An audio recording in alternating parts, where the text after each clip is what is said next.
Hello and welcome to this very summary July edition of CTSNet Beat. My name's Joel Dunning and we have yet another packed edition for you. We've got an amazing new gadget to replace temporary pacing wires. We've got a new program for Africa and an amazing, completely new way to do mitral valve repair. Then in our operative videos, we've got harvest of the Gastropiploic artery. We've got an amazing congenital, super difficult operation called the Nikaidoh operation and a VATS pneumonectomy. So don't go away, we'll get straight into it.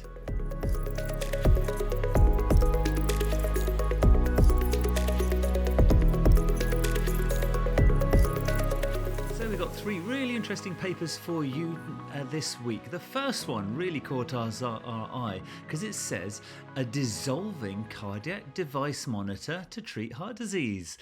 Totally wacky. So Igor Efimov is an experimental cardiologist at Northwestern and George Washington in the USA, and they have been working on nanotechnology. They've got this super thin 80 milligram tiny flat plate that can go on the surface of the heart, and it's got 40 little tiny electrodes, and not only can it sense off the heart, it can pace the heart as well.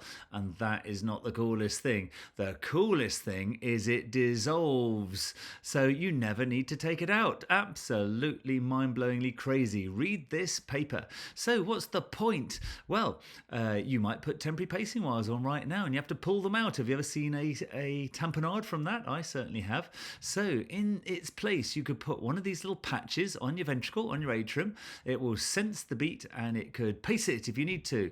It actually apparently might well have the technology to convert atrial fibrillation and also be able to much more accurately find the heart rhythms of the heart and be able to do measurements far in advance of what you could do off even temporary pacing wires. So that's not all. You could actually use it as a bit of an implantable heart monitor in 3 to 6 months after heart surgery. Go home with it, monitoring the heart. Have you ever seen somebody die suddenly after an aortic valve replacement a couple of weeks later? I have. So this could be genuinely game-changing. Now, this paper is super early. They've done some things on rats. Mainly this paper is all about the technology, about what they are measuring, how they're pacing, but totally astounding, amazing, and I still cannot understand how it manages to be totally reabsorbable within 6 months' time, so it disappears. But we chose it because, you know, that was just something I've never seen before. A really wacky idea. Get rid of those poxy little temporary pacing wires and bang one of these nanotechnology, bioabsorbable cardiac device monitors and pacers in your patient now. So the second paper we chose for you is a new model for Africa. In the Ivory Coast, the Health Ministry has just announced a new initiative to become self-sufficient in paediatric cardiology surgery. Have we heard this before? Well, maybe we have heard it a lot before. And unfortunately, across most of Africa, the provision of children and adult cardiac surgery is absolutely awful. In Ghana, where we go very regularly, there's 140 operations a year for a population of 30 million, which is disgraceful. And the president of the African Heart Association actually is from the Ivory Coast, and he told me that it was much the same. But quite big news, a big new collaboration has started in the Ivory Coast. The Mitrelli Group and the Save a Child's Heart Foundation have got together, and basically this is a big French charity and a big Israeli charity, and what they're undertaking to do is that they're undertaking to go and do really regular training over in the Ivory Coast, and then if that patient can't be treated in the Ivory Coast, they're going to take them back to Israel and go and operate on them. And so this might be a brand new model. Really close collaboration, really interventional, lots of cardiac surgeons going into the countries, being really regular, not 2 missions a year, 1 a month, 1 every 2 weeks, really regular. And actually it's expensive, it costs a lot of money, but I think it looks like they're putting the investment, they're putting their money where their mouths are, and they're really going in there big to the Ivory Coast. Now the Ivory Coast is a small country, but if they can make it a success there, maybe they can spread out to most of sub-Saharan Africa and really make a difference for these patients that could be fixed so easily. Simple ASDs and VSDs, but not getting treatment at the moment. So take a look at that. Maybe it is a model for the future. Maybe it's another false dawn. I don't know. You tell me. Put your comments on the comments below. Let me know what you think about how do we fix the inequalities in Africa. Now, the third paper we chose for you is absolutely outlandish. I have not seen something this innovative in a long time. And the amazing thing is it's in the European Journal of Cardiothoracic Surgery. So this isn't in a wacky, strange journal on a little tiny website right in the EJCTS. Theo Kofidis has created a paper that says a mitral valve repair update, simple, intuitive and physiological techniques using running sutures. So he's basically invented a whole new way to fix mitral valves.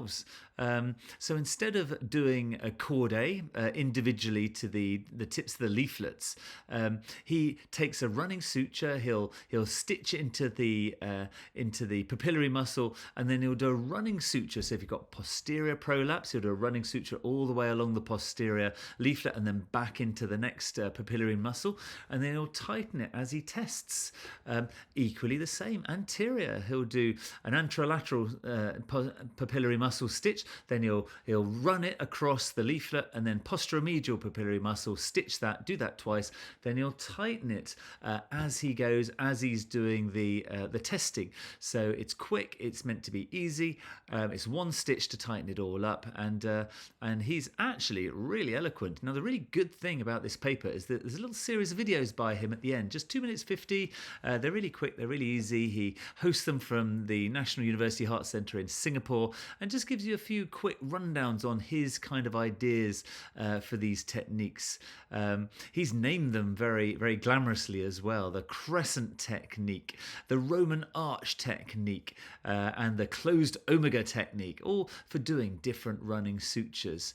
The longhorn technique as well, they just get more glamorous, and the Argo technique. So he's got a whole set of these things. Now, last week we told you about a paper in the Lancet with a single case report. It was the guy that had the pig's heart, and this is a whole paper in the European Journal of Cardiothoracic Surgery based on 8 patients. So pretty wacky, really. It does show that if you're truly innovative, you don't have to have big numbers to get published in the very high quality journals. But really interesting. He's literally showing us all these techniques. He doesn't have a video even of all the techniques. Some of them are still theoretical. So what do you think? Is this the beginning of a whole new dawn of new mitral valve repairs? We're going to get rid of valve preservation versus resection. Respect the valve is gone. Now running suture the valve. So will this be the grand new dawn? Is this going to be the next Facebook, the next brand new technique? Or is case number 9 to 12 going to show that maybe there's a problem with it? So you tell me. So those are our papers, and we'll move on to the videos after this word from CTSNet.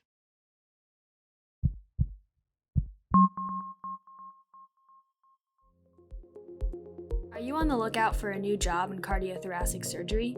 Hundreds of open positions are waiting for you at CTSNet's Career Center.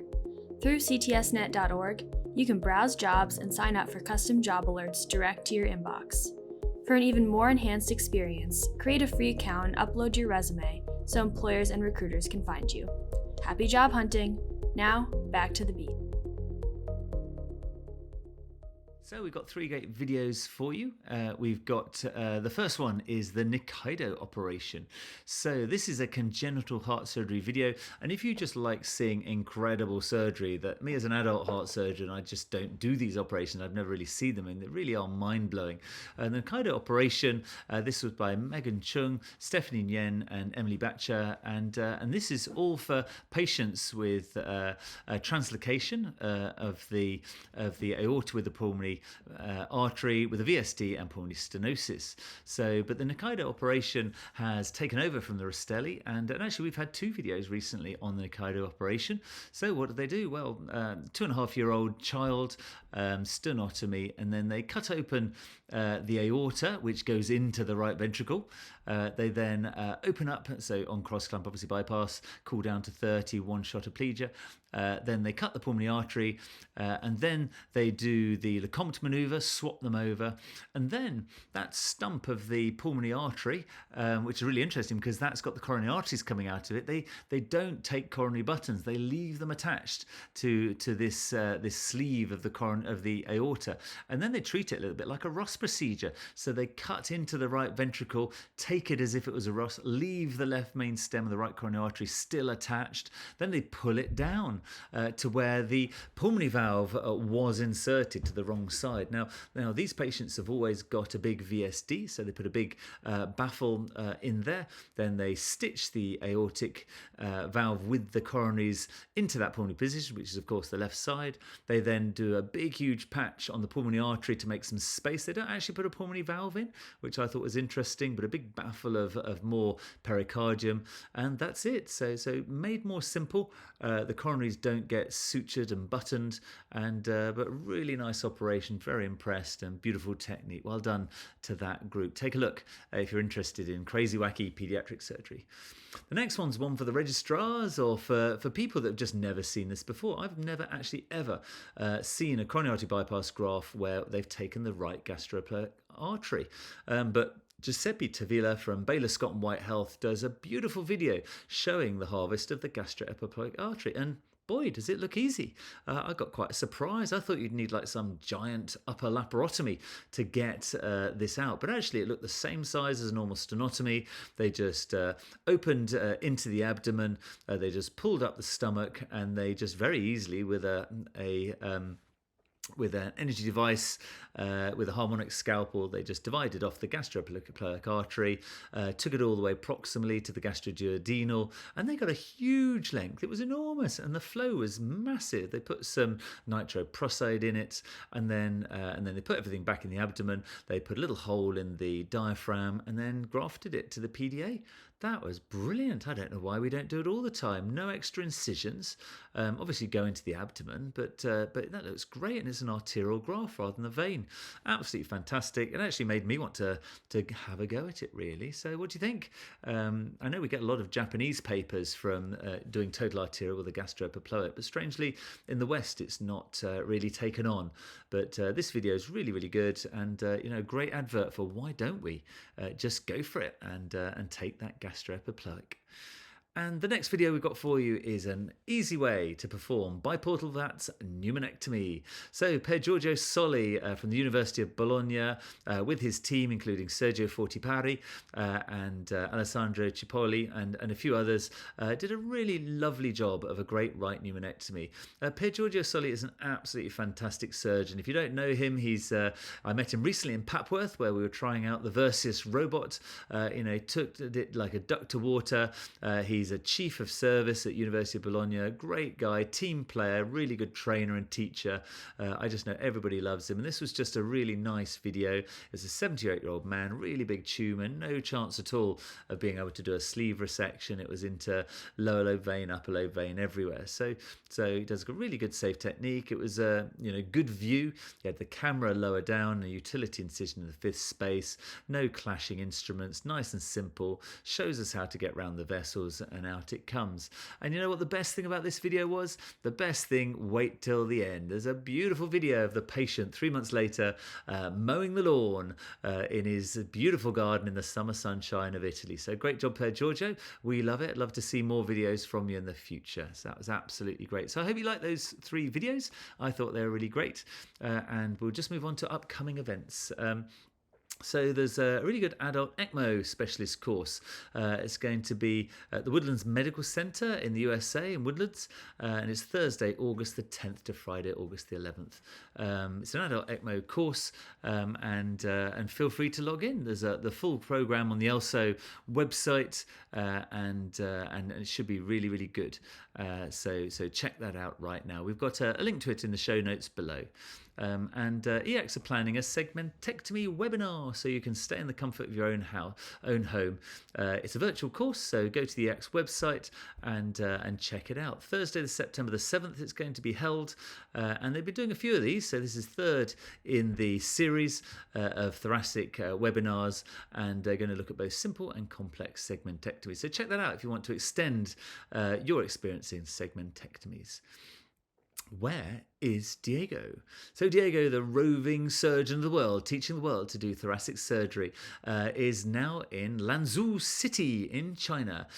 China's a big place, and he gets around it quite a lot. So he's moved over to Lanzhou. They have a robot, and he's been doing a whole load of robotic operations, mostly sleeves. And again, the highlight of his trip there was a beautiful video of him walking with his patient after a robotic right lower lobe sleeve resection 2 hours after surgery. Think about that. 2 hours after surgery, he was walking with his patient. The patient did genuinely look fantastic. Well done. I wonder where he'll be next week. And finally, an honourable mention. I just wanted to give a big honourable mention to our CTSNet office. They're absolutely fantastic. They work really, really hard. We've got Mary Hammond, who's our managing editor, John Janeski, who is editing this video right now, and we've got Cameron Lind, who puts together the Jans and the videos every single week. We have more people in our office, and so thank you to all of them. So if you need any help with videos, any advice or something interesting, then just get in contact with them. They're super approachable, they love cats, and they've been really brilliant. They're a massive asset to us, so we should all be very grateful. So a big thank you to all our CTSNet friends. We want to give you a big shout out to everybody in the office in CTSNet. Thank you very much.